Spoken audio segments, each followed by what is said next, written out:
Hello everyone, আমি নূপুর। আমার আরেকটি নতুন ব্লগে সবাইকে স্বাগত। আজকে দুপুরে ছেলেকে স্নান করিয়ে জলদি ঘুম পাড়িয়ে দিয়েছি এই ভেবে যে আজকে স্নান করার সময় আমি একটু চুলে শ্যাম্পু করব।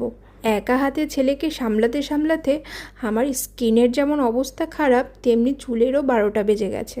আমার শখের চুল, খুব শখ করে এই চুলগুলোকে অনেক লম্বা করেছিলাম, কিন্তু এখন যত্ন নেওয়া তো দূরে থাক, সপ্তাহে একদিন শ্যাম্পুও করতে পারি না। মাঝে মধ্যেই খুব করে মনে হচ্ছে যে কি করব, চুলগুলো কি কেটে ছোট করে ফেলবো, কারণ ছেলেকে সামলে নিয়ে আমি আর পাচ্ছি না।